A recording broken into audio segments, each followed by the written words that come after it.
कीर्तन गान नर्तन प्रभु प्रेमामृतां बनिधि वीर वीर जन प्रिय प्रिय करो पूजित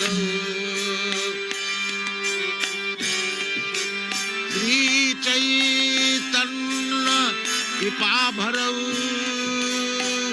भुवि भुव भारा तारक वंदे रूप सनातन रघुजुगो श्री जीव गोपालक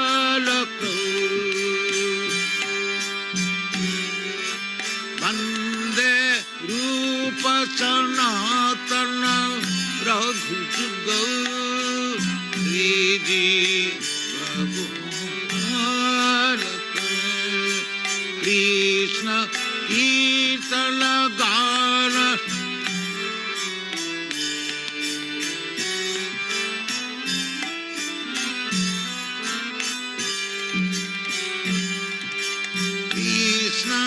कीर्तन गान नर्तन परम प्रेम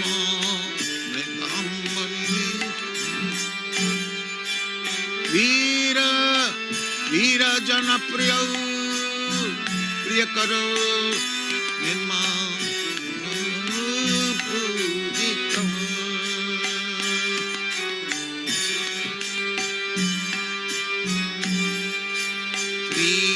चैतन्य कृपा भरौ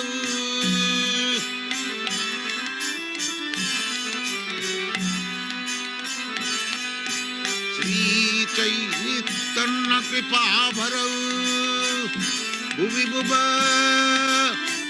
मारव अंतरक वंदे रूप सनातन रघुजुगौ श्री जीव गोपालक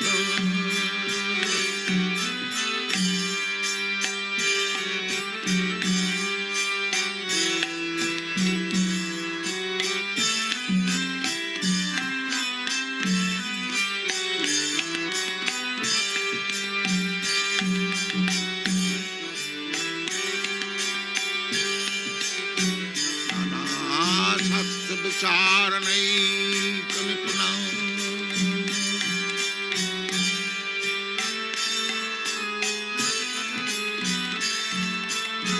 सद्धर्म संस्थापकौ लोकानां हितकारिणं त्रिभुवने मन्नं शरण करो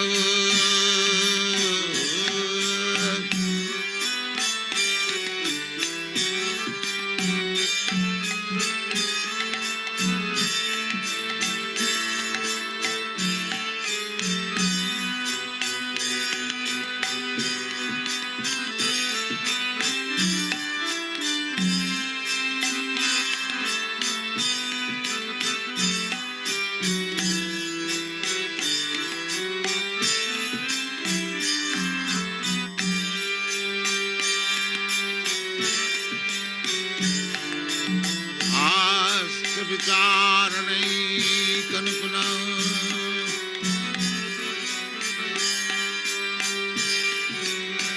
सद्धर्म संस्थापक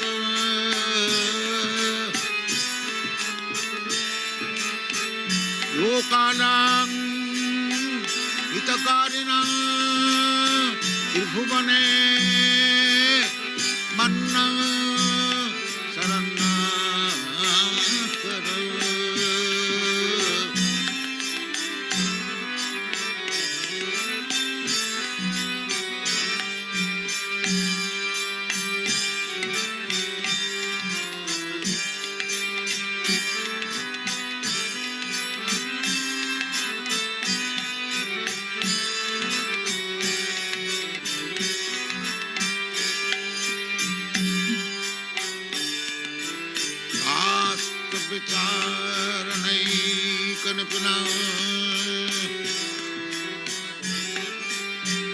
Tadharma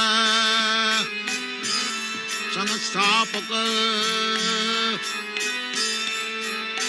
Lokanang Hitokarinang Tribhuvane Mannang Saranla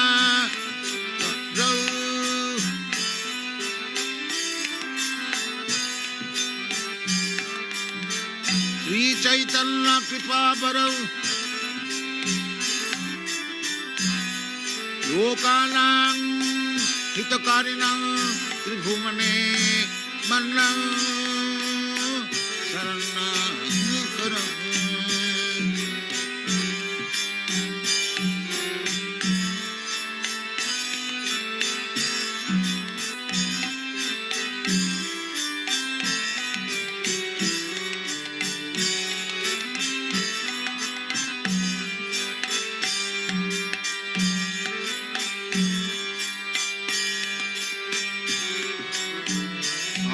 Vicharanaikangunang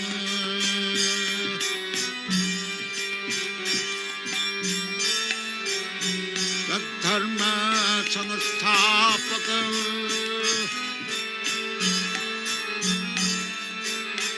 Lokanang Hitakarinang Tribhuvane Mannang Saranakaram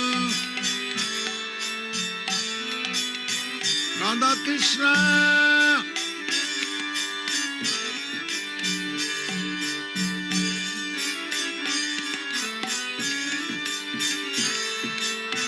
Radha Krishna Padaravindav Bhajanamritav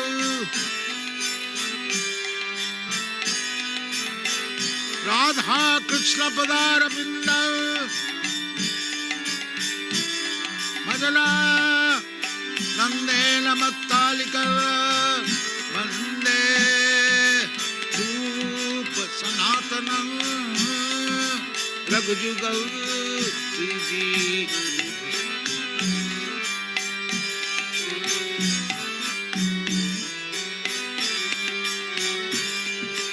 Krishna Kirtana Gana Natala Parau Prema Manidhi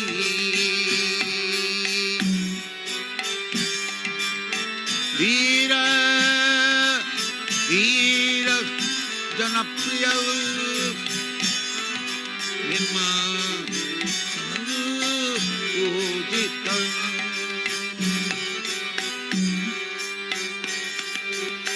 Sri Chaitanya Kripa Bharav Govinda Mara Mahanta Rakau Bande Rupa Chanatanam Yakudiga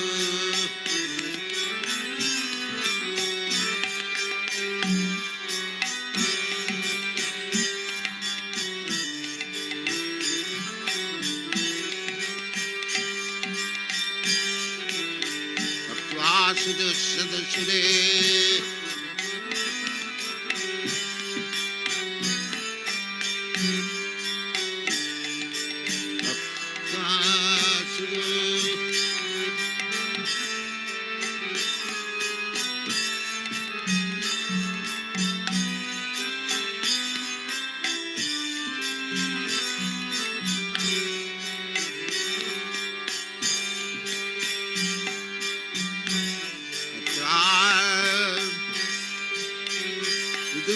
Sudev Sudarajalakin Dharnisha Ajavadasa Jadagada Ranna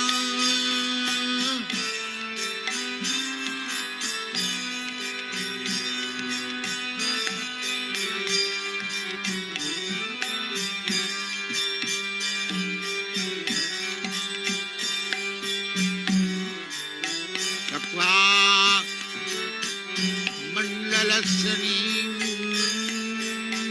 Sada Vrishabha उत्वादीनगणे शतौ करुणया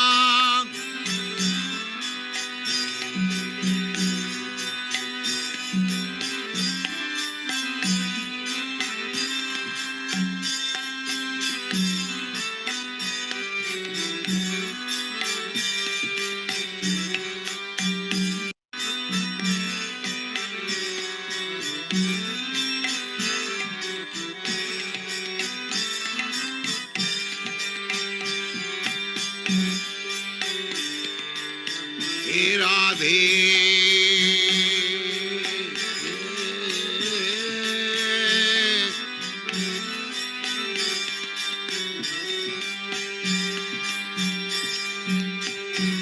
हे राधे ब्रज देविके च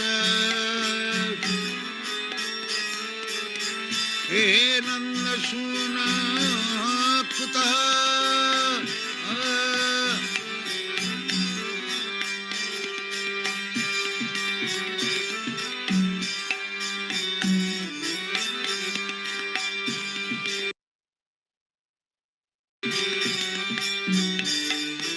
हे राधे ब्रज देविके च ललिते हे नंद सूना कुतः श्री गोवर्धन पादपतले कालिंदी वने कुतः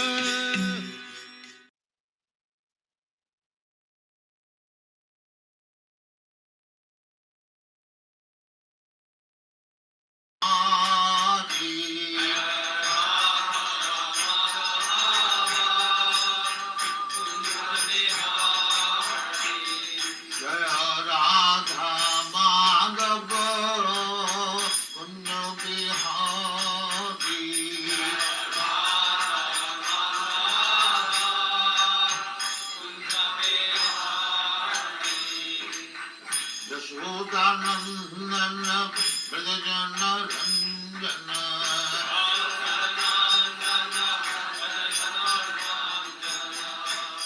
यशोदानंदन ब्रजजन रंजन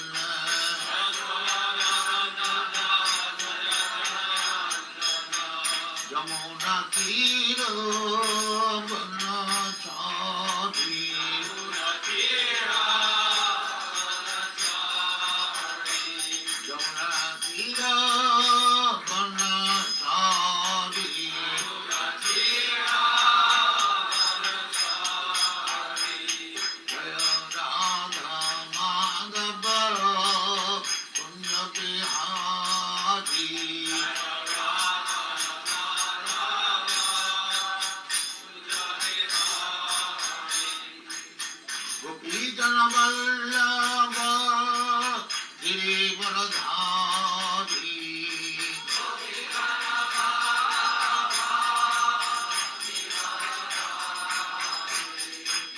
गोपीजन वल्लभ गिरिवनधारी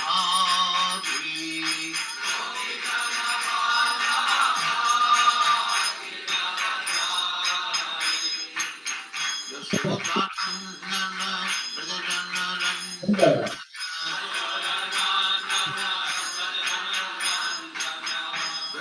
यशोदानंदन ब्रजजन रंजन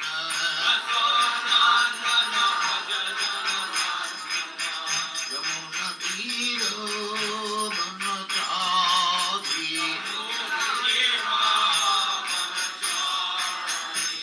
यमुना तीर बनचारी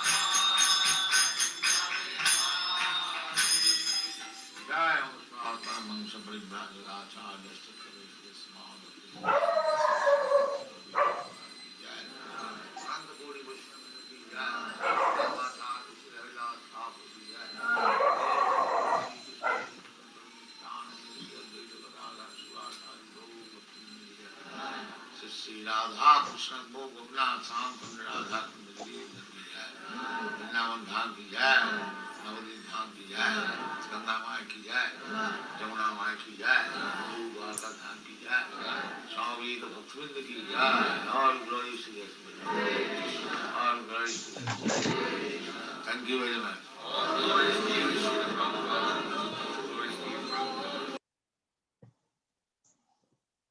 Hare Krishna Ma, Hare Krishna Mataji. You're welcome. Please unmute yourself. Hare Krishna, thank you so much, Prabhu. Thank you for inviting me, and wonderful to share Srimad Bhagavatam with all of you today. Thank you very much, Ma. So the verse is shared on the screen. Please, you can start as before. After you finish reading, we can introduce. I don't know so much about you, but the little I know, I can just introduce you. Or if you can introduce yourself better, so that the devotee can know you more better. Thank you. Okay.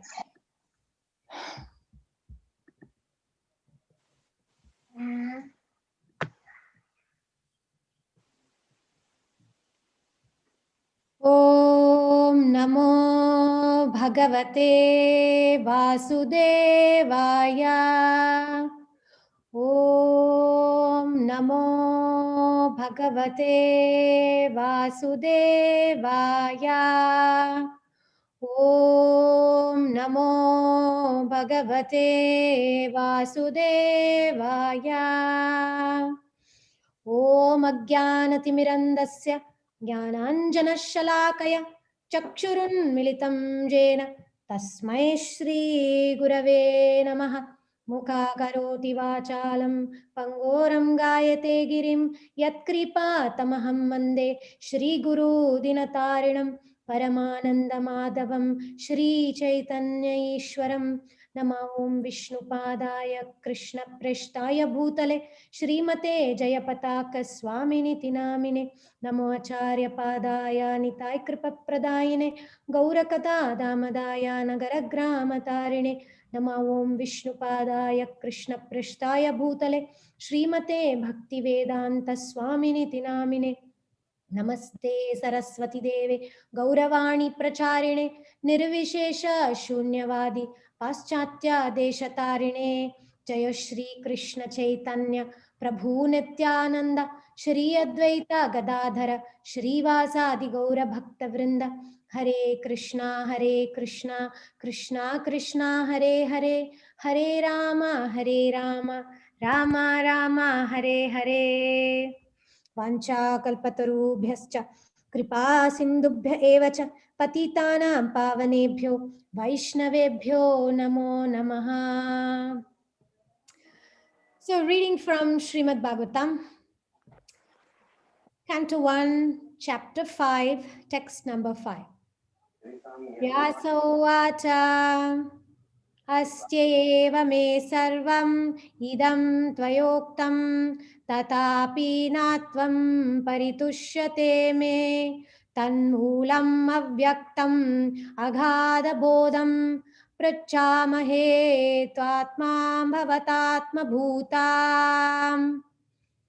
Word by word translation. Vyasa, Vyasa. Uvacha said, Asti, there is, Eva, certainly, me, mine, Sarvam, all, Idam, this, Tvaya, by you, Uktam, uttered, Tatapi, and yet, Na, not, Atma, self, Paritushyate, thus pacify, Me, unto me, Tat, of which, Moolam, root, Avyaktam, undetected, Aghada bodham, the man of unlimited knowledge. Prachamahe, do enquire. Tva, unto you. Atma bhava, self-born. Atma bhutam, offspring. Translation. Sri Vyasadeva said, all you have said about me is perfectly correct. Despite all this, I am not pacified. I therefore question you about the root cause of my dissatisfaction, for you are a man of unlimited knowledge due to your being the offspring of one Brahma who is self-born without mundane father and mother. Purport by His Divine Grace, A.C. Bhaktivedanta Swami Srila Prabhupada Ki Jai. In the material world,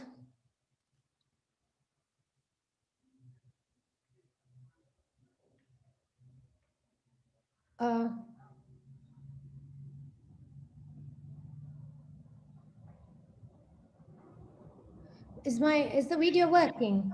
Yeah, it's Okay. working now. It's working now. It's okay now. In the material world, everyone is engrossed with the idea of identifying the body or the mind with the self. As such, all knowledge disseminated in the material world is related either with the body or with the mind, and that is the root cause of all despondencies. This is not always detected, even though one may be greatest erudite scholar in materialistic knowledge.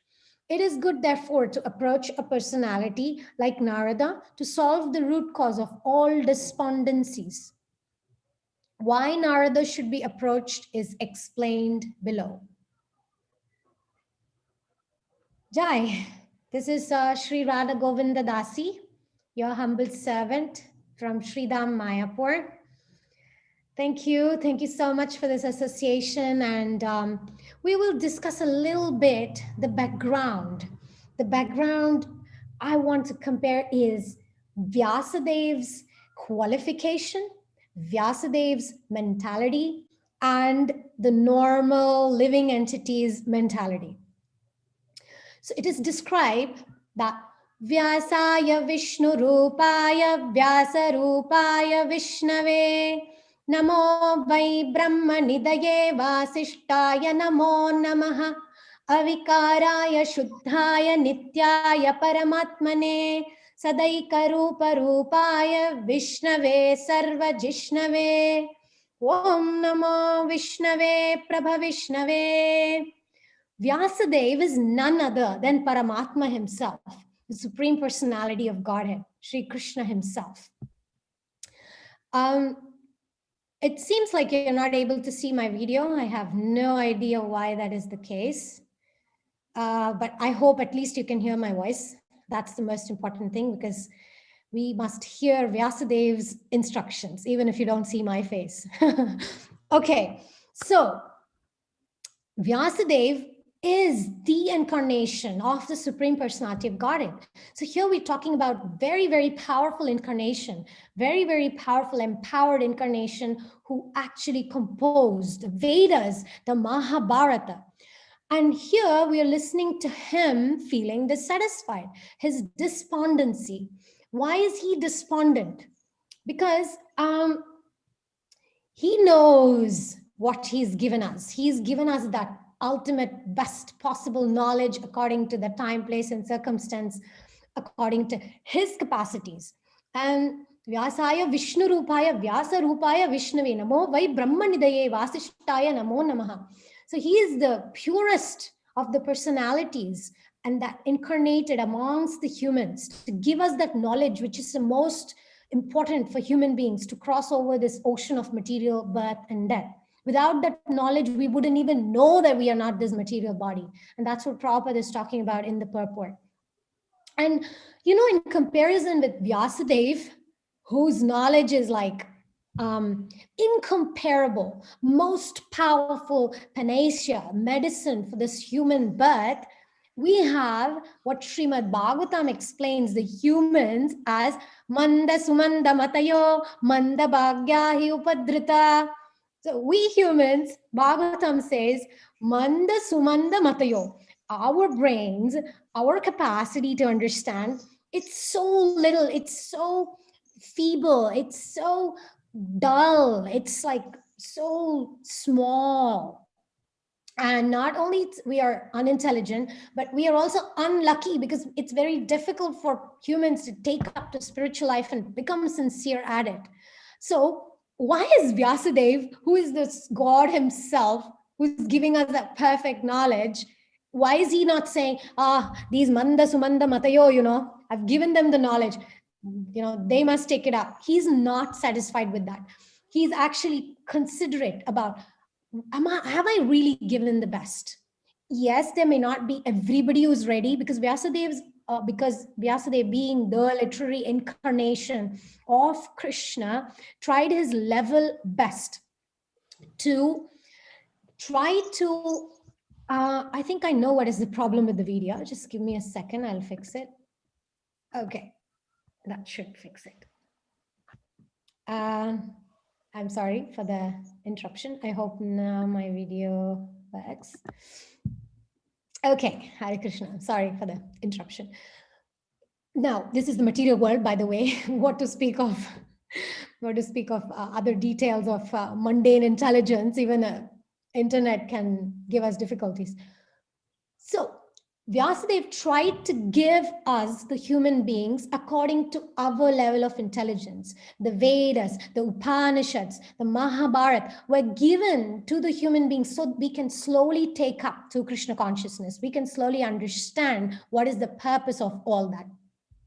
Now, that's what was the problem. He did not feel that he had done justice. He did not feel that he gave the essence. And why? Because one of our Vaishnavacharyas, they explain how, like, let's say, when we say Mahabharata, what's the first thing that comes to our mind? Okay, fights between brothers, two brothers fighting for a piece of land. I've seen that happening, especially in India and in Africa. People can kill each other for a small plot of land.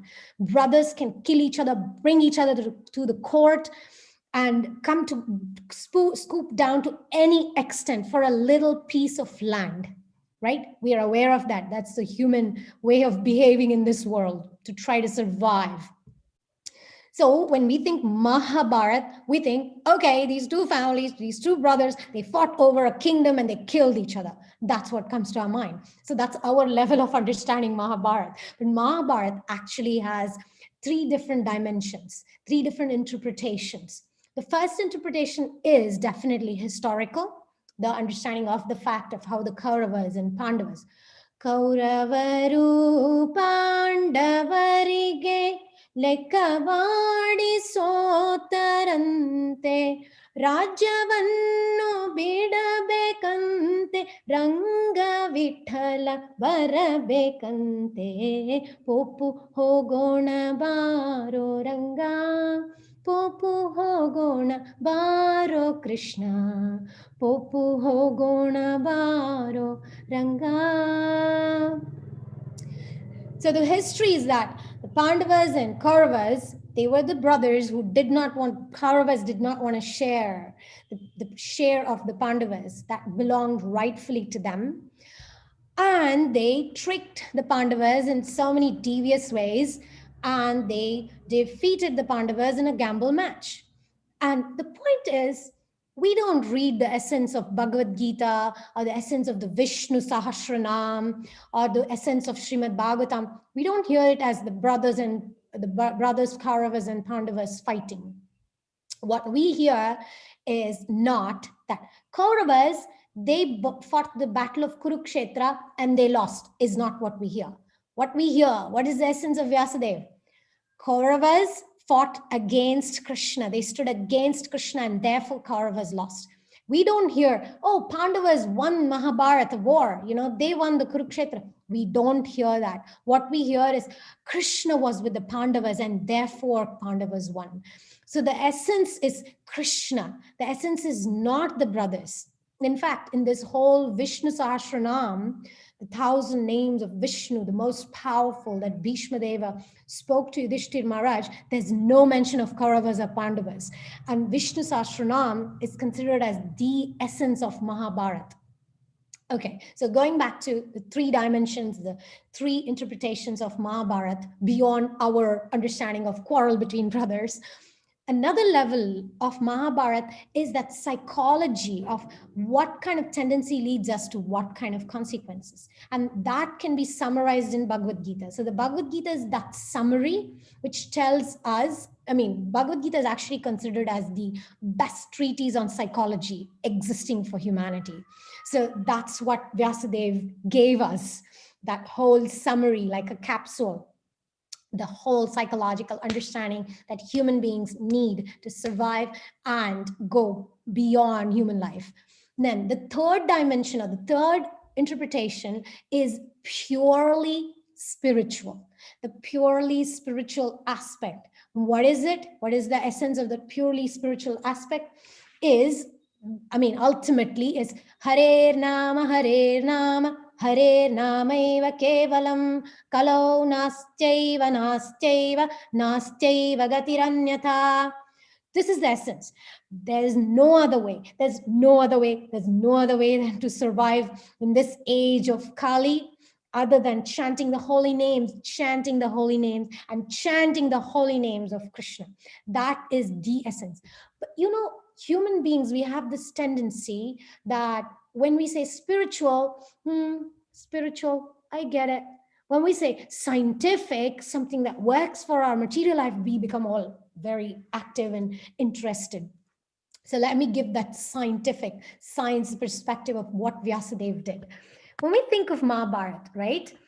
Now, Mahabharata has 18 parvas. Mahabharata war, the Kurukshetra wars was fought for 18 days. Bhagavad Gita has how many chapters? 18 chapters. How many people actually participated in the Kurukshetra war? 18 Akshohini Sainya.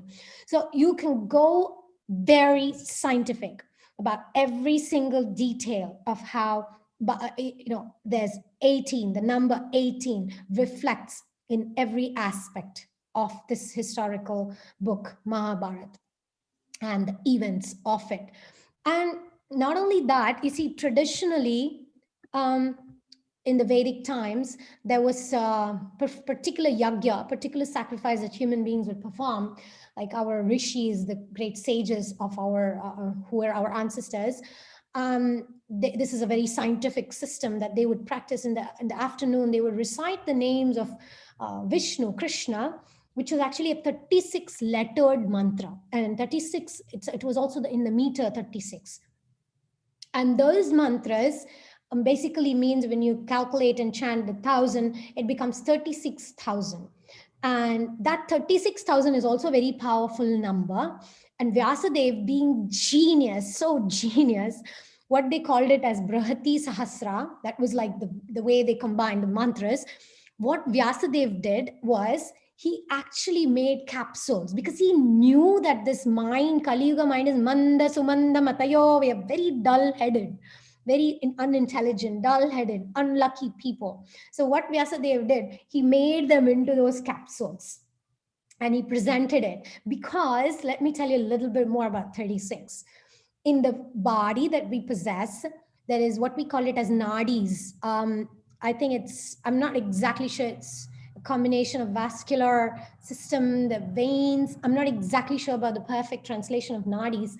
So 36,000 nadis on the left and on the right. So scientifically, it's been proven by many people who did these studies of these mantras, how each of this, every one name, it actually purifies the 36,000, 72,000 together. It purifies these nadis. And people even did research to see people with huge diseases. And when they chanted these mantras, which was all this, each and every name of Krishna had every form connected, and it was all perfect, the meter, and Vyasadeva had put that in that capsule, and with all that power inside it, holy names are extraordinarily powerful.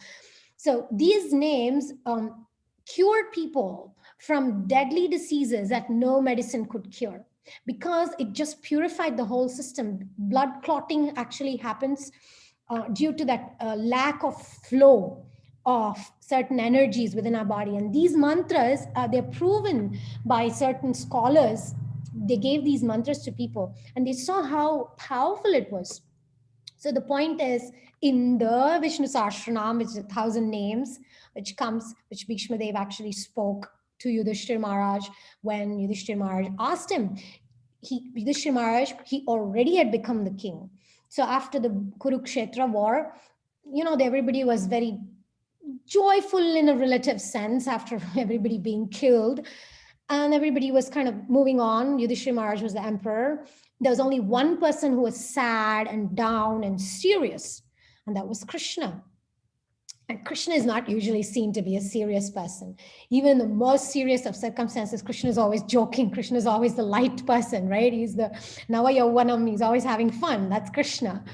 And And Yudhishthira Maharaj asks Krishna, hey, what's going on, Krishna? Why are you sad? You know, you're never sad. Even at the most difficult times, you were always happy. What's happening now? So then Krishna says, hey, you know what? I'm worried because Jnana is going to die. Knowledge is going to die. There's going to be darkness. And Yudhishthira says, what are you talking about? Bhishma Dev, if he's gone, knowledge is gone with him. And Yudhishthira Maharaj is like, but you know everything. He says, no, but what Bhishma knows, you need to know that. And when Bhishma Dev expresses, when Yudhishthira Maharaj heard Krishna expressing this, Yudhishthira Maharaj became scared. He said, I'm not going to go to Bhishma Pitama. We killed him. We shot those arrows at him. He's lying down in the battlefield, blood oozing out of his every single cell of his body. How are we going to face him now? And Krishna said, please come with me. And Krishna drove them to Kurukshetra. And there was Bhishma Dev. And Bhishma and Krishna have a dialogue there. And in that dialogue, Bhishma Dev actually says, you know everything. What am I supposed to share? And Krishna says, no, your realizations, what you are going to share as your dynasty's hidden treasure is very important. And I want you to say that. And when Yudhishthira Maharaj comes to Bhishma Dev, he asks him the most important question, which is beyond that body, because Yudhishthira Maharaj had that realization, this I'm not this body. He had the realization of seeing so many deaths.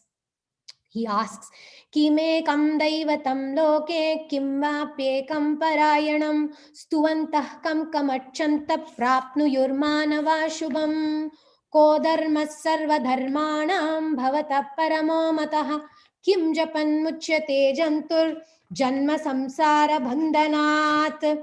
Very intelligent questions. So Yudhishthira Maharaj is asking, please Bhishma Dev, please explain to us what is the purpose of life? Who is the object of worship? What are we supposed to do to bring auspiciousness to humankind? And how should we worship? And Bhishma Dev was lying on the bed of arrows. He has all the knowledge. He was a brahmachari all his life. And he knew the essence of the Vedas and the Upanishads and everything. So he, in that midst, that pain from the piercing weapons from his body, he had that whatever energy he had left, he's sharing the essence. And in that, and Yudhishthira Maharaj, the second part of the question was, what is the highest dharma? What is it that we can do in the short span of human lifetime we have? And what kind of chanting is going to liberate us, these jivas, from the bondage of birth and death? And this is already a time when Bhishma Dev has shared certain things. So he's asking, what can we do which has little effort but a lot of benefits? What can we do? So Yudhishthira Maharaj is asking all these different questions, and these are two of my favorite questions because it's relevant to each and one of us, because it gives that spiritual foundational knowledge, the essence, the core essence. And in that verses that Bhishma Dev recites, at the end, he actually gives different mantras. And one of the mantras, he says, Shri Rama Rama Rameti Rame Rame Manorame Sahasranama Tattulyam Rama Nama Varanane Shri Rama Nama Varanana Om Namaiti. He actually gives the whole 1,000 names of Vishnu, which is what I explained, the 36,000 of all the bodily nerves and cells and veins and vascular system can be taken care of, and much more beyond that. But the spiritual essence of all that, he says, if you can chant with devotion, just with devotion 3 times the name of Lord Ram, then you get the essence of the whole 1,000 names. And of course, we know chanting 1 name of Krishna is equal to chanting 3 names of Ram. So if we chant 1 name of Krishna, we get the benefit of the whole Vishnu Sahasranam. So when we chant the Hare Krishna Maha Mantra, Hare Krishna, Krishna Krishna, Hare Hare, Hare Rama, Rama Rama, Hare Hare, we get the essence of all the Vedas, all the Upanishad, the whole Srimad Mahabharata, and everything that exists for humankind to advance in spiritual life. And sometimes we don't take the essence properly. So I want to share with you a story. This is can you please, Prabhu, can you please allow me to be a co-host so I can share my screen? I have some pictures to share with all of you. Now you can share, ma. You can share, ma. Thank you. Okay, so I want to share with you when, there was a little boy in West Africa somewhere. He had a question for his mother. He said to his mom, "Mom, what's that? What is that?" And the mom said, "That's a coconut. That's coconut." And he said, "Oh, that's a coconut. I get it." And the coconut went through its processing, and it got this shape. And the boy went to the shop and he saw this form, and he asked the mother, "Mommy, what's that?" And the mom said, "That's a coconut." "No, but you said that was a coconut. What is this?" He said, "No, no, no, no. This is coconut." Then he said, "What about that thing which is left there out of it?" And the mom said, "No, that's just a waste. It was just the skin of the coconut. That's not coconut." "Oh, I get it. So that's the coconut." And then he said, "Oh, what about that thing there?" "No, but that's not coconut, my son. The white part inside, that's the coconut." And the boy said, "Oh, but you said that was coconut," because the boy could only see the skin of that, right? So the mom explained, "No, no, no. You see that white thing? That's actually coconut." And then she made a very delicious sweet out of it, and he gave it to the son, and he asked, "What is that?" And she said, "That's the coconut sweet. That's the essence of the coconut, my son." So what does this explain to us? This explains to us that there is one of our wonderful Vaishnava. He was a great devotee of Lord Ram, and he sang a song when he was tortured. He was put in prison. His name was Ramadasa. He was in South India. He was tortured because he built a temple for Lord Ram. Guess the difficulties that the devotee went through. But the soul inside, the jiva, who is the servant of Krishna, was not bothered by the torture, which is to the material body. So he was fed with rotis, the bread, with 90% salt and 10% of wheat in it. That's what he was given to eat. And so when he ate that, he started singing. Yanto ruchi, yanto ruchi, yanto ruchira. O Ramani namam ento ruchira.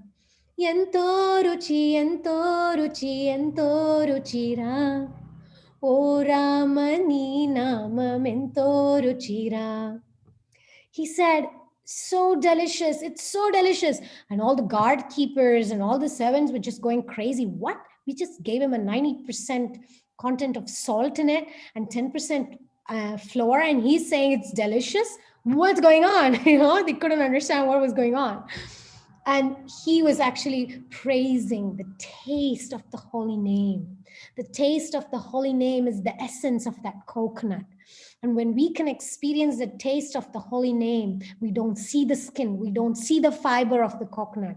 What we really after is the coconut, which is inside, the core of it, the essence of it. So similarly, we may read shlokas, we may learn instruments, we may do so many reading and studying. Pari pari shastra vaneka vanodi vyarthavaitu bhakuti. It doesn't matter what we learn, what we study, if we don't have devotion. So devotion is the key. And for that devotion, what we require is a proper sense of identity.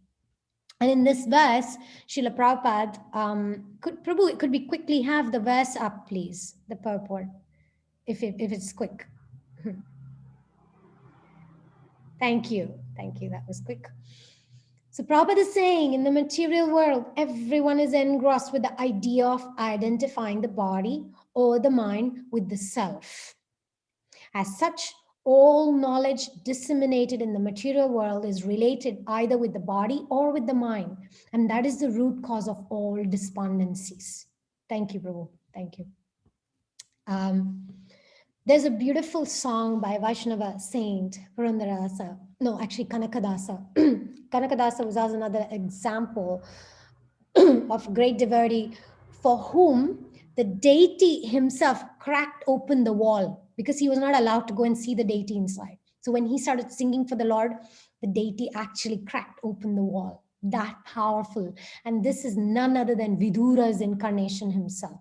He appeared during the time of Lord Chaitanya Mahaprabhu in South India, in Udupi specifically. So he actually says, ಆಶಕ್ಲೇಶ ದೋಷವೆಂಬ ಅಬ್ದಿಯೋಳು ಮುಳುಗಿಯ ಮನ ಪಾಶಕ್ಕೊಳಗಾಗದೆ ನಿರ್ದೋಷಿಯಾಗು ಸಂತೋಷಿಯಾಗು. He's saying, please don't waste this human form of life. Don't get drowned into the desires and thoughts that this body is going to put you under. And he's also saying, become a servant. Dasanagu, Visheshanagu, Bhavapashanigu. The acharyas, the Vaishnava acharyas, they are not telling us become the boss, become a CEO of a company, start your own company, become the boss, anu, boss, anu, boss, anu, boss. No, that's not what our acharyas say.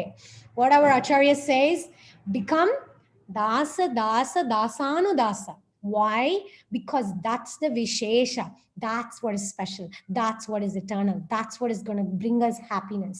Otherwise, ನಾನು ನನ್ನದು ಎಂಬ ನರಕದೊಳಗೆ ಬಿದ್ದು, ನಾನು ನನ್ನದು ಎಂಬ ನರಕದೊಳಗೆ ಬಿದ್ದು, ನೀನೇ ಗತಿ ಎಂದು ನಂಬಿದ ದಾಸನ ಮೇಲೆ ಇನ್ನು ದಯ ಬಾರದೆ ದಾಸನ ಮೇಲೆ. This is a prayer of a devotee, requesting the Lord, dear Krishna, I am your eternal servant, but my mind thinks I am this body. My mind thinks these desires my mind is carrying is me. It thinks that my desires are favorable. This is my hell. You see, hell is not just some geographical location which Yamaraj will drag us and take us to. It's actually a state of mind. When we think this is mine, I need to possess this, I need to enjoy this, this is my identity, how could he disrespect me, how could she say that to me? That's the hell. That's the hell we can live in every single day in for eternity, because Krishna has given us that free will. But instead, if we can request to the Lord, my dear Krishna, I'm aware I'm thinking that I'm this body. I'm aware I'm thinking that I need respect. But please, I'm handing this over to you. Please remove this false sense of identity. Because why should this false sense of identity be removed? Why is it not going to serve our purpose? Because I want to show you the beautiful picture we have here. This is the third part of our talk today. Let me share the screen. Here it is. Okay, I hope you can see my screen. Because ಯೇಸುಕಾಯಂಗಳ ಕಳೆದು 84 ಲಕ್ಷ ಜೀವರಾಶಿಯನ್ನು ದಾಟಿ ಬಂದ ಈ ಶರೀರ. Sharira means this material body. And Prabhupada is saying, this material body, see, this is a little baby in the fetus, and then a little toddler, and then becomes a little boy, and a teenager, and a big man, and an old man, and then a dying man, and then dead body. But it's not the end. It goes to another cycle. So when we go to another cycle, we carry the same desires, the same thoughts, the same kind of mentality, the same character defects we carry along. So the point is to work on that me and mine. We cannot say, oh, I'm not this body, I am nothing, I am just nothing. That's Mayavada, that's impersonalism. To want to merge into Brahman, to want to merge into just some light.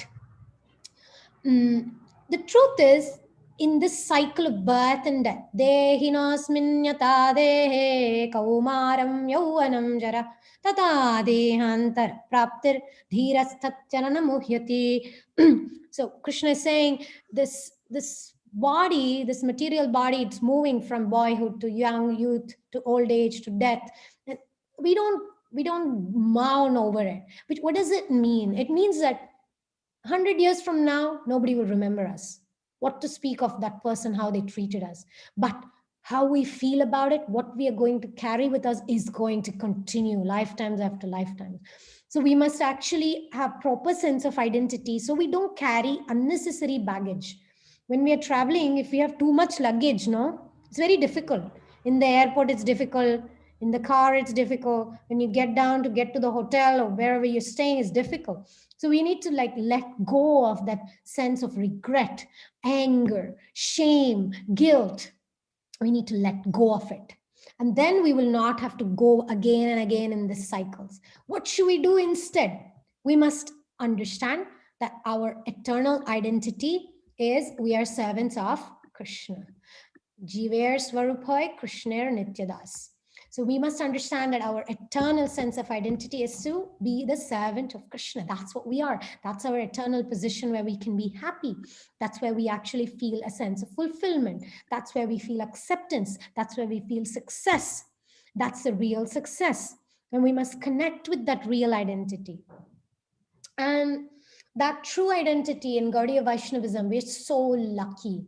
We've had amazing Vaishnavacharyas who have come in the disciplic succession. They don't have to come, you know. They can be happy in the spiritual world, but they come to save this manda sumanda matayo manda bhagyahi upadrita.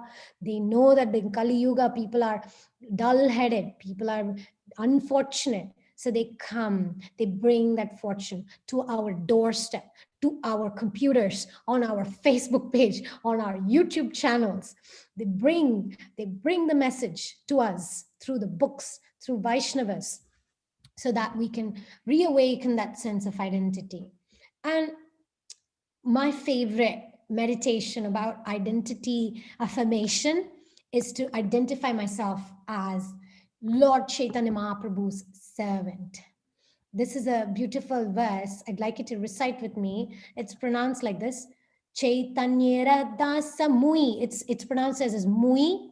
Chaitanya Radha Mui. Chaitanya Radha. Chaitanya Radha Mui. Tanra Dasiradas. It's actually not Tanya. It's Tanra. Tannera, something like that. I'm not 100% sure about the spelling. Just remember the verse. Tanra Dasiradas means his servant of the servants. So this means I am the eternal servant of Lord Chaitanya Mahaprabhu, and I am the eternal servant of the servants of Sri Chaitanya Mahaprabhu, and I am the servant of the servant of the servants of Sri Chaitanya Mahaprabhu. This is the real auspiciousness. This is the real joy. This is the real sense of identity that will liberate us and help us connect with positivity of the soul. So if I will chant this 3 times, and without unmuting the microphone, but I'd like you to also chant and meditate on this verse. Chaitanya Radha Samoye Chaitanya Radhas Chaitanya Radha Samoye Tanra Dasiradas Chaitanya Radha Samoye Chaitanya Radhas Chaitanya Radha Samoye Tanra Dasiradas Chaitanya Radha Samoye Chaitanya Radhas Chaitanya Radha Samoye Tanra Dasiradas Tanra Dasiradas. Jai Shri Chaitanya Mahaprabhu ki Jai, Srila Prabhupada ki Jai, Shri Radha Madhava ki Jai. I would like to give you a quick darshan of the TOVP, the Temple of Vedic Planetarium, darshan from Sridham Mayapur. Haribol. So that's the temple of Sri Chaitanya Mahaprabhu. That's where the new temple is going to come up. And I invite all of you to visit Sridham Mayapur. You can pray to Sri Chaitanya Mahaprabhu to grant access to the holy Dham, and also pray to Lord Shiva, who's the protector of the Dham. And Lord Shiva is protecting the Dham, and similarly, he's also protecting our mind. So in order to get rid of all the anarthas, when we remember Lord Shiva, he quickly purifies us, and he gives us that sense of identification as servant of Sri Chaitanya Mahaprabhu. Oh, you know what? I must actually show you again because the screen share was going on. Let me show you without the screen share. Yes, now we can see clearly. Yeah, sorry, I forgot. So that's Mayapur Dham. You can see a few weeks ago we had Ganga all over here. She had come all the way till here. Yeah, thank you. So that's some of my points for this verse today about our sense of identity, about the power of the holy name, the power of Hare Krishna Maha Mantra. It can give us all good fortune, it can liberate us, and how great devotees come again and again to protect us, to save us from the false sense of identity. So we are amazing souls and we are precious servants of Krishna. So we must give the best to ourselves, which is the holy name and service of Sri Chaitanya Mahaprabhu. So thank you very much for your attention. We'll open up for some comments or questions. Yeah, so Hare Krishna Mataji, thank you very much. So before the question and answer, and one devotee who wants to ask question, please, you can indicate by raising your hand. We pick you one by one. So before that, we just try to introduce Mataji. Little I got from internet. Mataji studied astrology in India, counseling in France and Germany, and Reiki mastership in Brazil. She hold a Bhakti Shastri degree and a diploma in meditation. And also she is a wife of His Grace Kaunteya Prabhu, Minister of Congregational Development. So we all know Kaunteya Prabhu, and Mataji also, she's very wonderful. And also very expert in astrology and Vastu and all the rest. So we are very fortunate to have him on our platform. So devotee can ask, variety of questions, but we are very fortunate to have her. So please feel free to raise your hand and ask questions. So we have the first person, His Grace Ade Prabhu, please, you can unmute yourself. Hare Krishna, Mother.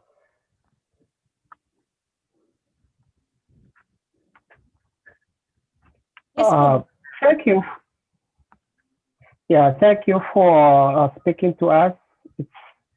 It's beautiful hearing you and the immense knowledge you have on the scriptures. My question is, you were talking about hell not being a geographical position. Were you trying to imply that one could also create hell in his or her own mind without ruling out that it is a geographical position? Because some people also say that the Pandavas and the battlefield of Kurukshetra are not like 5 human beings. It's just the 5 senses. Sorry, So I didn't get the second part. share Can you a little repeat more that? light. What about the 5 senses? I didn't understand the last part of the question.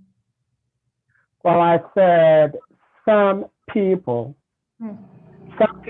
say that the 5 senses is what is represented by the Pandavas. Like when we talk about the battlefield of Kurukshetra, we talk about the 5 Pandavas. The 5 Pandavas, Yudhishthira, Arjuna, Sahadev, Nakul, they did not exist. It's just the 5 senses. So how do you relate that to hell not being a geographical position?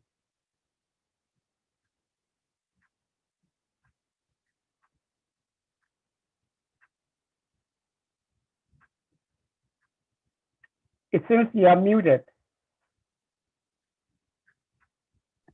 Yeah, I was unable to unmute myself. I was under the control of the moderator. Okay, so there are 2 points in your question. The first part of the question about whether the hell is just in the mind or geographical location, just a general part. The point is that we are accustomed to the pain in this particular body. But the point is that the hellish experience, we get the subtle body, it's different experience and we don't have an idea about it. Second question about the Pandavas and the 5 senses, Srila Prabhupada actually said that that's a speculation of Gandhi, that he actually said about the senses and the comparison between the 5 senses and the Pandavas. That's not our philosophy. Srila Prabhupada made it very clear the whole thing, analogy of the Kurukshetra being this and that. We can definitely learn from a normal general example from the lessons of Pandavas and Kauravas and their mentality and their not taking shelter of Krishna and the consequences, and Pandavas taking shelter of Krishna and the consequences. And we can also understand how in our own hearts there's a Kurukshetra between the Kaurava side of us and the Pandava side of us, but the rest of the usual things that people, popular things about these comparisons is not proper philosophy. And so we must be careful to not mix the two things. And yeah, I mean, hell is, there is also a physical place, there is. But the point is, the many acharyas, many saints and sages in Vaishnava line describe that it's not that we are too unfamiliar with hellish experience, and that hellish experience begins with our own desires trapping us and the frustration and something that keeps us in this world. Anything that is not with Krishna is hellish, because it's about, when it becomes all about us, it's hellish. When it's about Krishna, that's Krishna consciousness. So it's almost like light and dark. The light is Krishna, it's surrender, it's our identity as servants of Krishna, that's light. And when we think we are the masters, then there's envy towards Krishna and we try to enjoy it, that's hell. Because that eventually will lead us down to the three gates, hellish gates.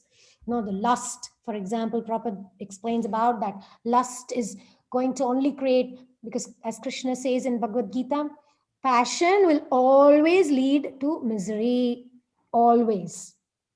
So similarly, lust will always make us feel disappointed, despondent, frustrated. And that's material world, and that's hell. Material, I mean, even Prabhupada said London is hell because of the weather there. It was so cold. Can't even stay with this physical body peacefully. One of my friends was saying yesterday, when the weather is so down, people become very depressed. In fact, you can see, I mean, we Africans and Indians are very lucky. We have sun god, Surya Narayan, very, very merciful on us.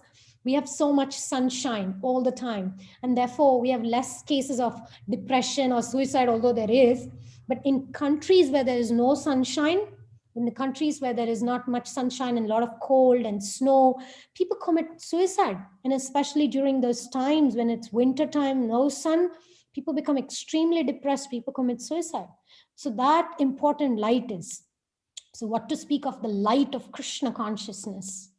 Purana Arko Adunodita. So Srimad Bhagavatam is said to be the sun which dissipates ignorance and brings light to the human mind. So anything that's not Krishna consciousness is the path of hellish life. And anything that brings us closer to Krishna is the path of joy. I hope that answers your question. That's something I think it's relevant for us to know. Yes, you did. Thank you. Thank you. So Anything else? we have George Omega. George Omega, please unmute yourself and ask Mataji question, please.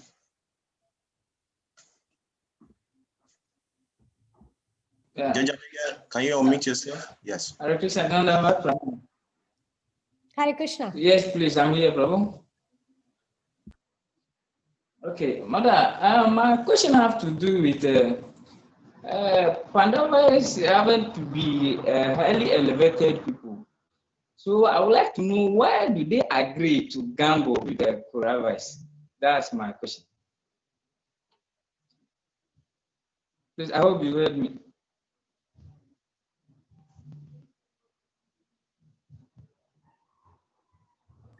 Thank you. Because there is a system that everybody is muted until the host allows. So I have to wait for the host. Okay. Now, you see, even though I'm the speaker today, that's my service today, I cannot be allowed to speak unless the moderator, the host, allows me to speak.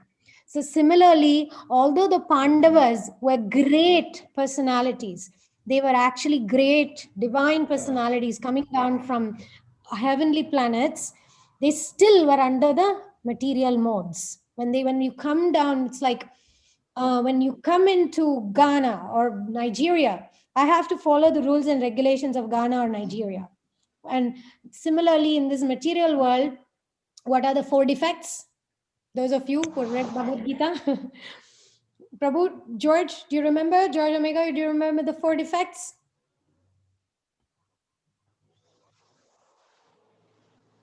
Yeah, I hope you remember. Or maybe you Please go forgot ahead. because that's one of the rules of this material world. Okay. The point is, I want to bring to light one of those mistakes, one of the 4 defects, what is called making mistakes. Okay. Yudhishthir Maharaj did a big mistake. He was very regretful for many years for that mistake. But the point is, after doing the mistake, he didn't go down to the hellish circumstances. He remained Krishna conscious. Even though they were exiled, he still remembered Krishna. They were blissfully engaged in thinking of Krishna. So there's a lesson there, my dear brother. The lesson is, even if we make mistake, we have to get up and become Krishna conscious. Oh, I made a mistake. And to remain in that mistake, in that path, is not our philosophy. So there are many lessons we can learn from Yudhishthir Maharaj's decision about the gamble game. The first thing is, if you make a mistake, move on, become Krishna conscious again. Second thing is, gambling is bad. Gambling is terrible. Gambling is hellish. That's another lesson. Actually, that's a primary lesson. Gambling is not Krishna conscious. Gambling away something is not Krishna conscious. Okay, so the point is, there are different dimensions. So, mother, okay. Go on, go on.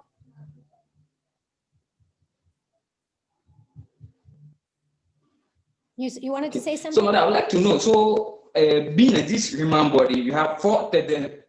Yes, please. Being in this material body, meaning you have these 4 tendencies, like to cheat, to be illusion. I would like to know, our spiritual master, do they also fall under any of these tendencies? Because they are also in this material body. So I would like to know, can they also make a mistake? I'm talking about the spiritual master, for that matter, our gurus. Okay, so the question is, sometimes we look at them to be... Okay, the spiritual master, they can also commit mistakes and be illusion, etc. The point is, spiritual master has his role as a spiritual master, and the role of the spiritual master is not to never make mistake. That's not the role of a spiritual master. The role of the spiritual master is to give you Krishna consciousness.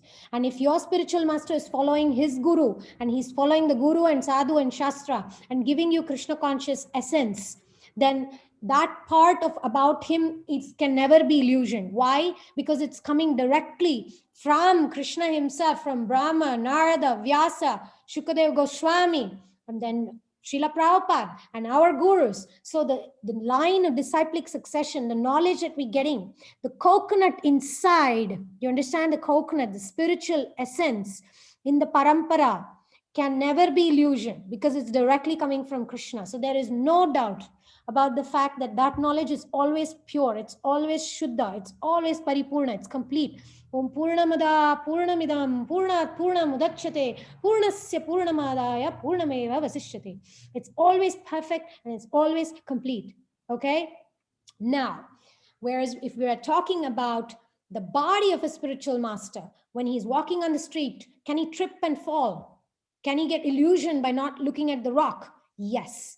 Can he forget a verse and say, oh, I don't remember the verse? Is that a mistake? No, not in the spiritual perspective.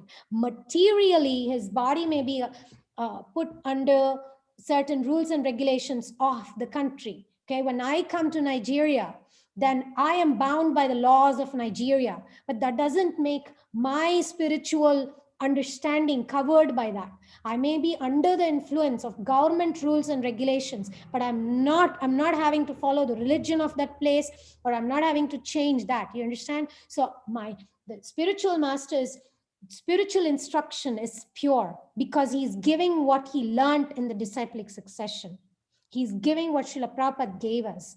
But whether he can make a mistake in speaking, whether he can remember something which may not be right, or he may forget something which he may not remember, so that is a different thing. However, having said that, when great devotees make a mistake, there might be some purpose behind it. Just like in the case of Yudhishthira Maharaj, great devotee, made a mistake, but it is for us to learn from that example, learn from that story. And Bharat Maharaj, he got attached to the deer, right? It's a mistake, but there's a lesson. So even if a great devotee makes a mistake, Krishna doesn't take it. That's actually one of our Vaishnava acharyas, but that is only for, we cannot determine, we cannot say, oh, I am a great devotee, I made a mistake, it doesn't count. It doesn't count. That doesn't count. But when some other, let's say, empowered personality, may, even in their mistakes is a purpose. Even in that, there's Krishna's hand. Krishna, Kaya Toro Karunigal Arasane. Krishna is so kind that even in the mistake of a devotee, he teaches us a lesson.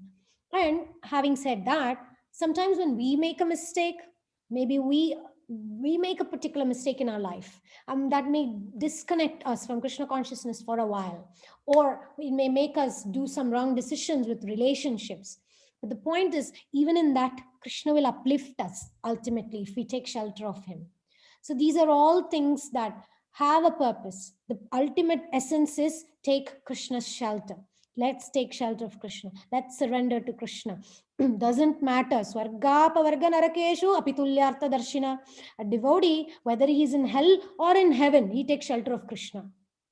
Narayana parasarve nakutaschana bhibyati. So the devotee of Narayan, devotee of Krishna, he's not afraid of heaven. He's not desirous of hell. He's not afraid of hell and not desirous of heaven. He's desirous of Krishna. So similarly, we are not thinking, oh, I want to find that guru who never makes a mistake, That's not the point. The point is we want Krishna. And if we are ready to get Krishna, even through the whatever external small mistakes that a person, any human can have, we must be open to learn beyond that. We must be taking the coconut and not run after the fiber, not run after the skin of the coconut and become like that little boy who goes and scratches his head. What is a coconut? He didn't get the point. So we should get the point. Okay? The point is bhakti. The point is Krishna's holy name. The point is Krishna. Thank you.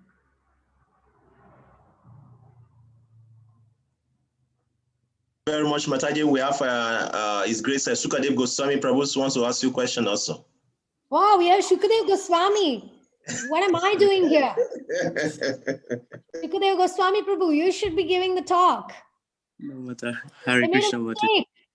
You see, Prabhu, please forgive them because you see 4 defects. You see, making mistakes is one of them. Please accept my humble greetings, Mataji. I'm very grateful for everything you've said. I have a question in regards to. I have quite a series of questions, but one is allowed in the group, in the meeting. So, my question is in regarding to the stories, the allegories, the stories at which you brought out to speak about how devotees are, and in the discourse you did make mention of one devotee that was a devotee of Lord Ram, and he was being persecuted because he built the temple for Lord Ramchandra. And in this point, he was given some food like with salt and wheat and everything like that. So the question is, and also we are hearing about the Pandavas and all of them right now.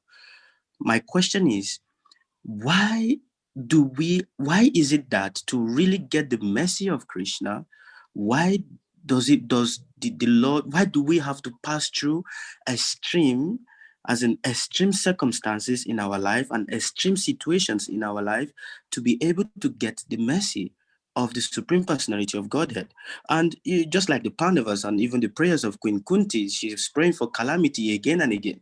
So does this mean, I'm just trying to look at it from a different point of view, doesn't this portray Krishna, the Supreme Personality of Godhead, as a narcissist? I'm sorry to say that, but it's just a point. Like, for you to get my mercy, you must pass through extreme difficulty. I must put you through extreme test. I must break all your will. I must, put you through so many things just to get the mercy. So this is the question matter. I'm sorry, but this is my question. Thank you, Shukadev Goswami Prabhu. Thank you so much for this question. Very powerful question, very relevant question, very deep question. So there are different elements in your question. The first part is about the great stories of extraordinary devotees who had to go through the litmus test, as we say. They had to go through the process of burning in fire to turn to gold. Okay, that has the first part of my answer already in that sentence. So in order to become gold, the charcoal has to pass through the fire, the test to become gold. Now, having said that, it's also depends on the desire of a devotee. Not every devotee is put through struggle. Not every devotee goes through pain. What we actually see is those which are remembered eternally forever. Prahlad Maharaj, Satyam Vidhatum Nijabritya Bhashitam, to make Prahlad's words come true, Nrsingadev. Krishna incarnated as Nrsingadev. And what all Prahlad Maharaj had to go through, all sorts of difficulties he had to go through. The point is, Mataji,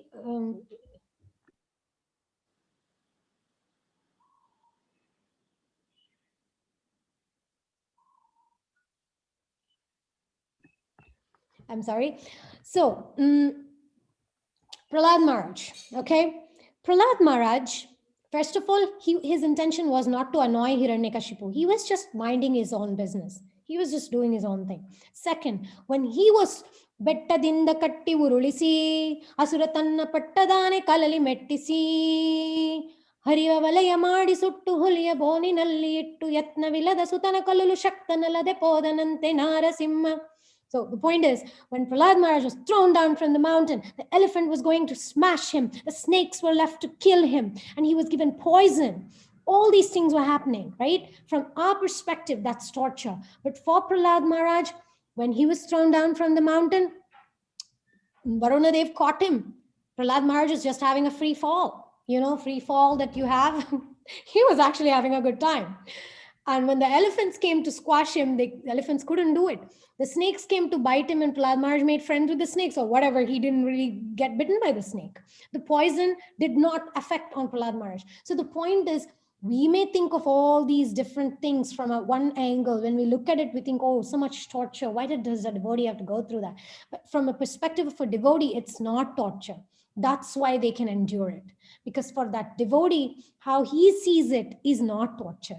When Ramadasa ate that salt, which is more salt and less of wheat, when he ate it, he wasn't actually focused on that food. The point was he wasn't able to taste that. Krishna had given him a special taste. That's the miracle of Krishna. So the point is, we must not think our experience of difficulties is what it is. Having said that part, depending on our capacity is when Krishna puts us through the test. He never, ever gives us a difficulty that he doesn't give the strength to face. Never. And these great devotees, they were instruments in the hands of the Lord. The point is not that, oh, I have to go through so much difficulty. The point is how Krishna decides to use us as an instrument to achieve his purpose. यदा यदा हि धर्मस्य ग्लानिर्भवति Bharat अभ्युत्थानाम् अधर्मस्य तदात्मानं सृजाम्यहम्. So he has his purpose. What is it? To re-establish dharma. And how he will do it? By destroying the negative energies and establishing the positive. And he uses the right instrument, the right person who's ready, who doesn't see it as a torture. You see what I'm trying to say? It's not that to become purified, we have to go through torture. We can look, Krishna consciousness is so amazing. What Prabhupada told us, chant, dance, eat prasad and be happy. That's all we need to do. We just need to chant the holy name, follow the regulative principles, surrender to Srila Prabhupada, preach his mission, and we are set. But the point is, if we want to become an instrument in the hands of the Lord, there's not much efforts we need to put, because the Lord, an instrument doesn't think, today I want to cut the apple, I want to really be good at it, I want to do it in this way so I'm very impressive. No, the knife doesn't think like that. So Krishna is the person who holds the knife. We are the knife.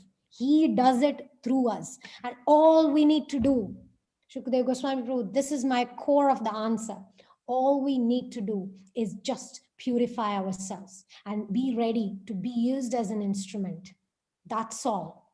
Everything else, Krishna is going to take care. It's none of our business to worry, wonder, how much torture will Krishna have to put me through for me to become a devotee? Krishna wants us to be happy.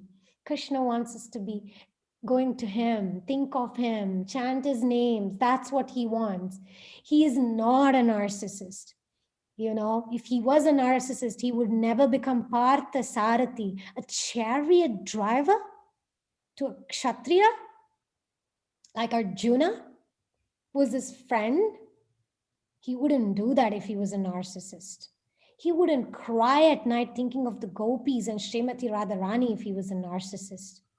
He wouldn't be missing Vrindavan Dham and losing sleep remembering Nanda Maharaj and Yashoda. He wouldn't be sending Uddhava to teach Uddhava what love means. Okay, so Krishna is the most kind. He's Karuna Sagara. He's the most compassionate, merciful. And he always wants our best, our happiness. But the point is this. Let's take off our very own Srila Prabhupada, the example. The test that he had to go through, suffer heart attacks while going on the Jaladuta ship from India to America. First of all, the founder Acharya of the International Society of Krishna Consciousness, who's going to bring about a revolution in the empire's lives of the civilization. Srila Prabhupada, who's going to become such a powerful force of transformation in the minds of the Kali Yuga people and bring Africans and Americans and South Africans and Brazil and every part of the continent and every part of the world together. That Acharya had to take a boat, a ship to go from India to America. Why? Couldn't Krishna give him a flight ticket? You know, couldn't Krishna do that? The point is this. We humans, we like gold. We like gold. We want to see that test of going through the fire. We are glorifying Prabhupada even today because of that journey he took. If he had a flight ticket, it would not be the same. So Krishna sometimes uses the devotee by giving the strength to that devotee, by showing to the world what a devotee of Krishna can do at 70 years old, open 108 temples and survive heart attacks just to save people who are manda sumanda matayo to the dull-headed civilization. That's Krishna consciousness. And that's the austerity we are talking about. But that's actually pleasure. It's like Srila Prabhupada said, right? He expresses like Lord Chaitanya Mahaprabhu, Shikshashtakam, Ashlishya Padaratam Pinastumam Adarshanam Marmahatam Karotuva Yatha Tatava Vidato Matprananatastu Saeva Naparaha. Meaning, whether Krishna decides to squash us, whether Krishna tries to teach us in forms which are very torturous, or whether Krishna is very loving with us, doesn't matter in what way Krishna tries to actually give us his mercy. The point is his mercy. The point is the essence of the coconut. The point is that devotion. The point is that Krishna prema. The essence is not, we are looking at it from our perspective. Why these two brothers, Pandavas and Kauravas, why did they fight? Krishna was present there. So we are thinking of the fiber of the coconut. We're thinking of the other side of the coconut. Why this and why that? And why everybody struggled? And what happened? And the point is to show, see, why the coconut is precious. Because why the coconut is so protected? Because what is inside is precious. So what is very precious, even a pearl, it's precious. And that's why it's actually protected with the shells. So similarly, every devotee, it's protected. It's his glories. Krishna wanted to glorify Srila Prabhupada. Krishna wanted to show how great Prabhupada is. Krishna wanted to show how Prahlad Maharaj is great. Krishna wanted to show how Ramadasa was great. So it's just to spread the fame. And they were used as an instrument to spread the holy name through those difficulties. The point is the holy name. The point is not the torture. The point is not the difficulty. We may think, oh, the torture, the difficulty. But the point is we have to see, you see the holy name? They survived that torture. They survived that difficulty. That's the point. The point is not Pandavas won the Mahabharata war. The point is Krishna was with Pandavas and therefore Pandavas were victorious. That's the point. Krishna was with them. That's the point. So these great devotees were devotees of Krishna. That's the point. Thank you very much, Mata. Thank you very much, Mataji. Devotee are requesting that please you share to us how we can follow you on social media. And also I want to humbly request, maybe you can briefly tell devotees on your specialty and how we can benefit from it also. Yes. Speciality? Yeah, in terms of astrology and the counseling and all this, I know you have written some books also. You can show devotees those books. Maybe they can benefit from them also. Okay, so I'm not doing personal consultations, but what I will do is I'll give you my link to my website where you can download my books for free. These are different books on self-help, on astrology, different realizations, something that can help you. And you can also subscribe to my YouTube channel where I keep posting inspirational, motivational videos and songs and the meanings of acharyas and the meaning of the songs of the acharyas, and also Srimad Bhagavatam class. Okay, just give me a second and I'll type for you all the information. Oh, sorry, I sent something, but I'm going to send you again. Astro Gita. It's a program that I'm doing called Astro Gita. Astro Gita is like what we can learn with the natures and psychology of people, with the Gita knowledge.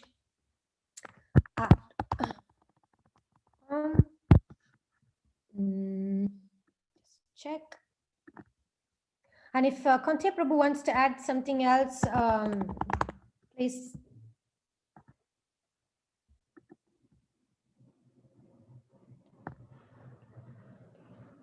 Kante Prabhu, please, you can mute yourself if you want to add something.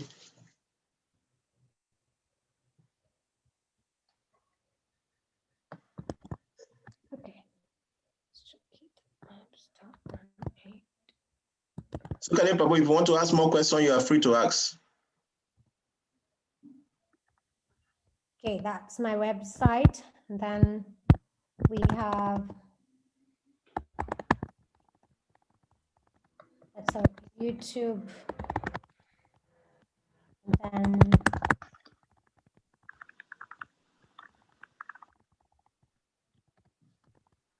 Yes, Adi Prabhu, please, you can ask your question. All right. Okay, Hare Krishna. Yeah, Hare Krishna Prabhu. Trying to follow up with the question Shikadev Prabhu asked.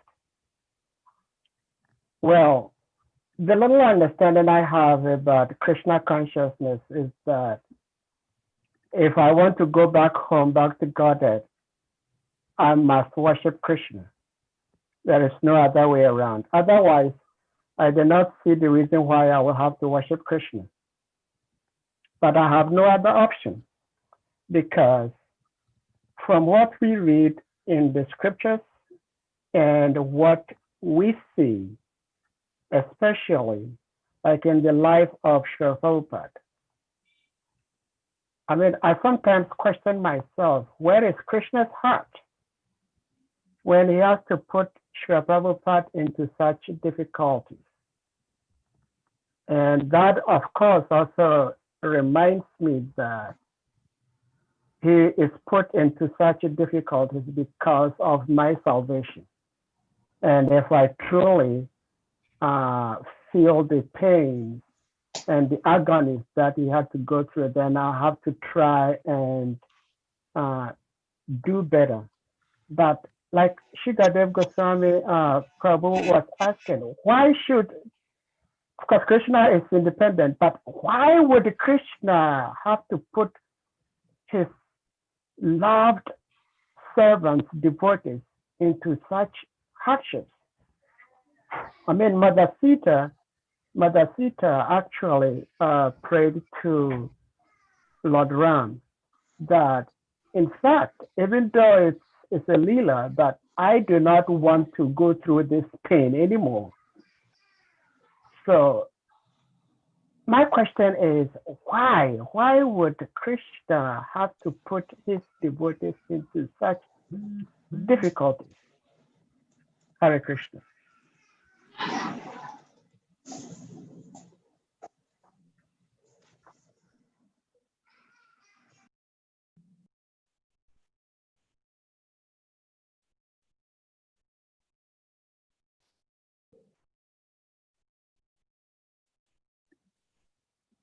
Hare Krishna. Well, very powerful thought processes, very powerful questions that definitely, I must say, also crossed my mind, and I have been asking about this kind of questions. Some of the answers that I've got are some certain questions. As we gradually develop in Krishna consciousness, we will slowly understand different levels of bhakti, different levels of experiences. You know, one of the devotees is saying, when we are in bhava stage, when we have that full awakened love for Krishna, how we see life, or how we see difficulties, or how we see our relationship with Krishna, it's a different dimension than how we can see. So again, because we as humans, we as people who have no other shelter other than Guru, Sadhu, and Shastra, we have certain lens that we wear. So with that lens, we can only see certain things. We cannot expect to see with the binoculars. We can't expect to see the moon planet and the Mars planet and the sun planet and the Venus planet. So similarly, what we can understand about Krishna's kindness or Krishna's nature is only through our acharyas. What we can believe about Krishna's nature, Krishna's character, Krishna's personality, Krishna's intentions is only through our acharyas. When whatever we try to do by our own, we may be speculating. It is a very difficult thing to understand why Krishna makes certain kind of sacrifices. He himself sacrificed the association of Mother Sita. You think there was any less pain for Krishna? Krishna is a person. He also went through pain. And in Mahabharata war, every soldier that was killed, he was actually feeling the pain of every person being killed. So it's not that we tend to separate Krishna from us. But the fact is that we are parts and parcels of Krishna. So if a child is suffering, the parent is suffering. Krishna is Aham Bija Pradapita. He is the eternal seed-giving father to every living entity. So when every living entity is suffering, Krishna is suffering. Although he is beyond modes of material nature and he's not touched by the modes of material nature, just as like the father, when he sees the son going and begging on the street and suffering from hunger, looks at the son, the father is not hungry, like Krishna is not hungry, but there's the pain of the father in the heart to see the son in that position, to see that the son is suffering due to ignorance, due to knowledge. So sometimes there are certain sacrifices that the father himself makes. And the devotees, great devotees, become an instrument in achieving the purpose of the Lord. Krishna uses the devotees and their bhakti to achieve that purpose, to show to us that actually bhakti is blissful. These great devotees, they went through difficulty, but bhakti, love, gave them the ability to keep carrying on that mission. And I think we have senior devotees like Srivas Prabhu, and we have Kanteya Prabhu, who I am sure must have studied a lot about this aspects of Krishna conscious questions, which, you know, it's a dilemma of understanding the mood of Krishna, the motivation of Krishna. Krishna wants, right? Krishna's mood and motivation is understood by great devotees. So if Srivas Prabhu, would you like to add something, or Kanteya Prabhu, would you like to add something to this important question from Bhagavatam perspective? Srivas Prabhu, please. Hare Krishna.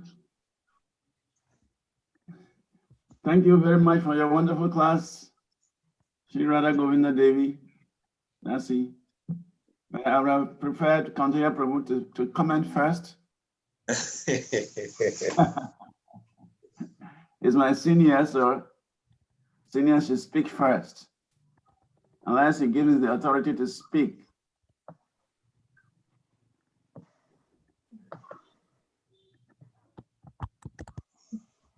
Go ahead, Prabhu, please.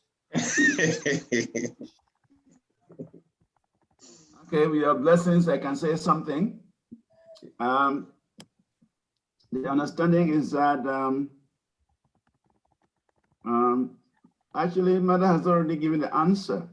In the first part of the first time the question was asked, Prabhupada mentions that gold, to be purified, has to go through fire. And that is the process. The process of purifying gold is to pass it through fire. So similarly, the devotee in the material world who wants to rise to the level where he can be reinstated in his original position, he has to be purified. And the purifying process is this so-called difficulty that we go through in the material world. So for the advanced devotee, he does not really see it as a difficulty. He relishes it, just as we see in the case of Mother Kunti. She is even praying that Krishna should bring more difficulty, because that difficulty allows the devotee to remember Krishna. And the more the devotee remembers Krishna, the more he is blissful. So the so-called difficulty that the living entities actually experience in this world is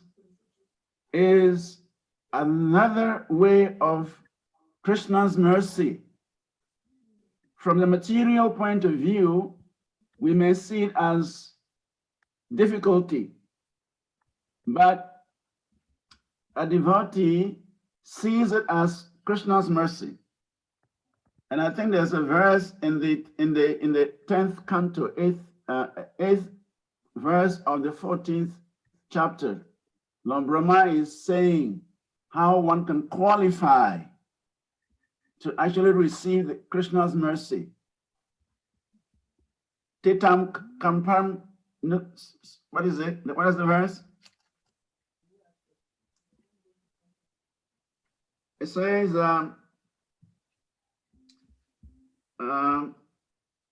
sorry, a minute, I will get it for you. Tate nukampam su shakmishamano, bu jana evatma kritam vipatkam, grit vat vapurbi vidaham namaste, jivita yo mukti pade sadhaya bhak. That, my dear Lord, one who earnestly awaits for you to bestow your costless mercy upon him, all the while patiently suffering the reactions of his past misdeeds and offering you respectful obeisances in his heart, words and body, is surely eligible for liberation, for it has become his rightful claim.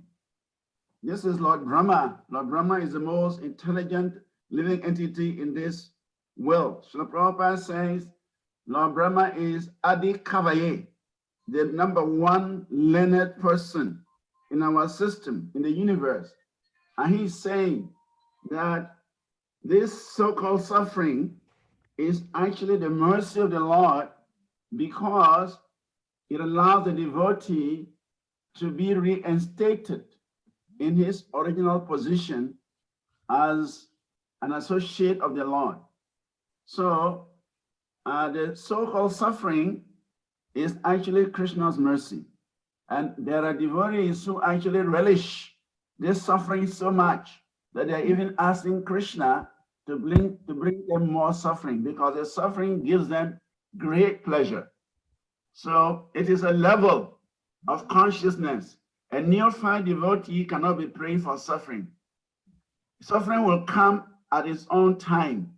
But for an advanced devotee, he sees that suffering as an opportunity to see Krishna directly.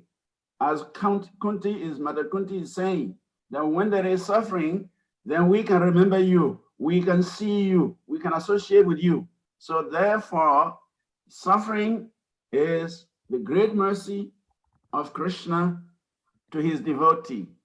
But for a neophyte devotee, we may see it as such suffering. But for the advanced devotee, he simply sees that suffering as Krishna's mercy, and he actually relishes that suffering, and he is able to achieve the lotus feet of the Lord through that suffering. Thank you very much. This is the little I can offer. Thank you so much, Srivas Prabhu. Thank you so much. That was like so perfect. Thank you so much. So, Mataji, so devotees are really anxious to ask you more questions. So I don't know maybe how much time you have for us. So there are so many hands up now. I just wanted to comment, Srivas Prabhu, is it one of the examples or somewhere Srila Prabhupada says about, I'm not sure if it in this context, but something about like when a lover's embrace is very tight, that it hurts, or the bite of a lover, it's painful, but it's a different taste. It's very difficult to understand unless you're really in that rasa. So similarly, Ashlishyava Padaratam Pinastumam, when Krishna puts us through some experience, it's like a lover is tightly embracing, or it's a different taste. It's not the same as somebody pinching you because they hate you. So Krishna loves us. So when Krishna pinches us, it's because he loves us. So like Krishna was giving difficulties to Srila Prabhupada, right? He was putting him through so much difficulty, took away his money and all that. So Prabhupada actually said, because Krishna is merciful, he did that. Because Krishna loves me, he did that. So Krishna only gives a tight embrace if he loves us, right? Yeah, thank you. Has to take his lunch. So maybe we may permit Mataji, or she can decide also if you want to take one more question, or we may just allow you to go and take your lunch now because it's already 3 p.m. in India. Yeah, so let's take one last question. Okay, so now if you want to select, I will just take the person who has not asked before. Upala Prabhu. Upala Prabhu has not asked question before. Prabhu, you can just ask your question, please.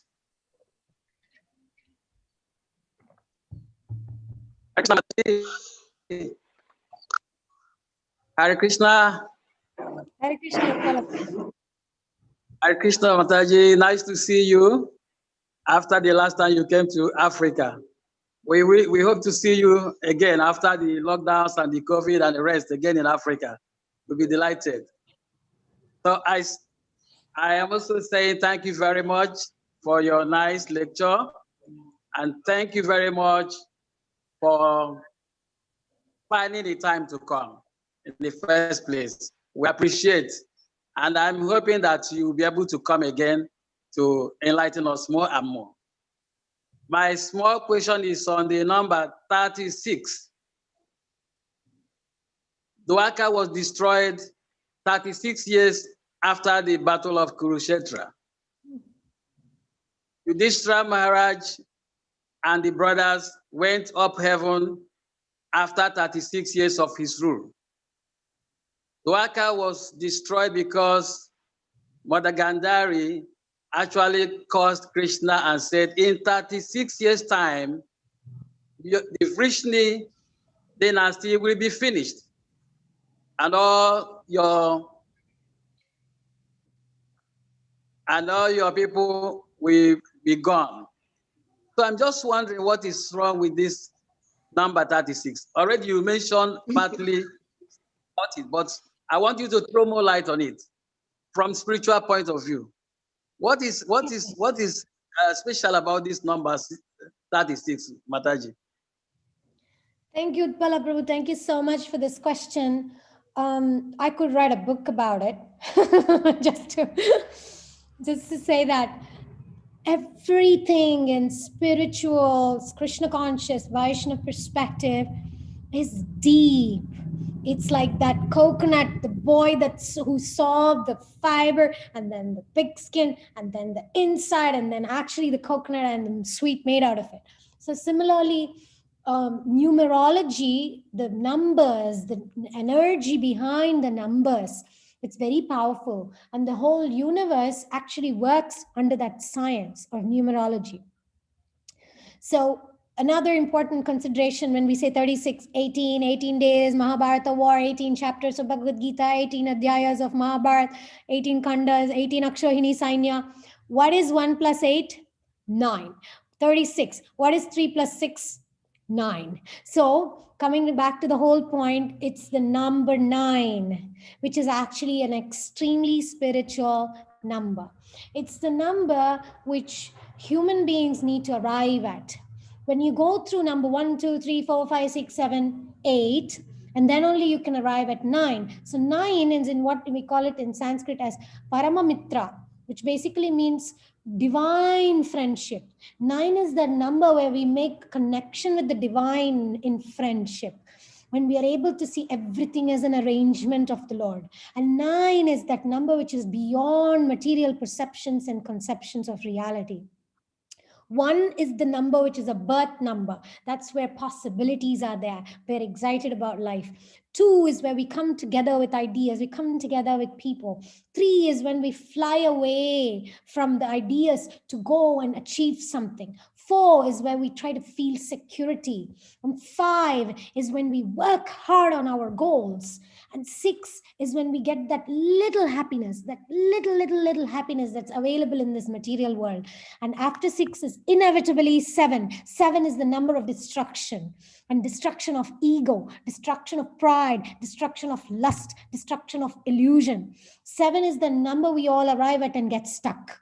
7 is the number which keeps bringing us back to this material world again and again and again and again and again.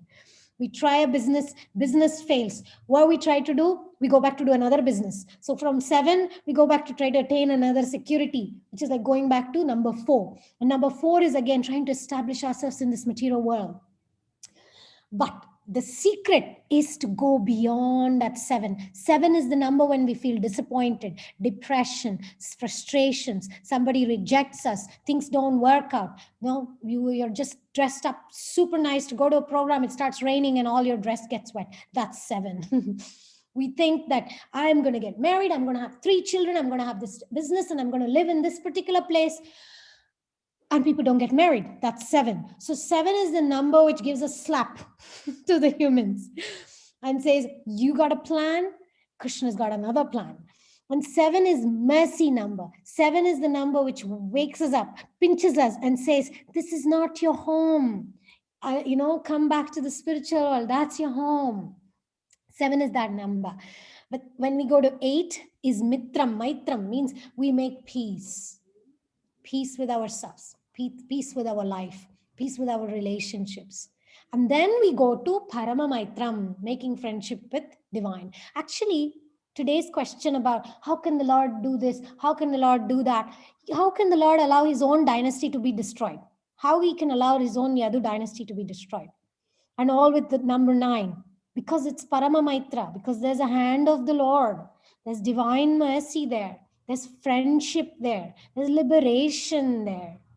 So everything the Lord does, everything great acharyas do, every single word, every single letter, every single number is hidden. And hidden behind all that is the coconut, the white, pure coconut, which is the glories of the Lord, which is the essence of glorifying the Lord, taking shelter of the Lord. That's the point of all the numbers. But number 9 is very, very, very, very special. So thank you very much, Mataji. I think we don't want to take much of your time again. So we're very grateful to have you on our platform, and we wish that Kunteya Prabhu again will permit us to have you again. So because we have to take permission from Prabhu. So please let us, all devotees, please unmute themselves and let us chant one powerful Hare Krishna to appreciate Mataji for coming for our time. Hare Krishna, Krishna Krishna, Hare Hare, Hare Rama, Rama Rama, Hare Hare. Thank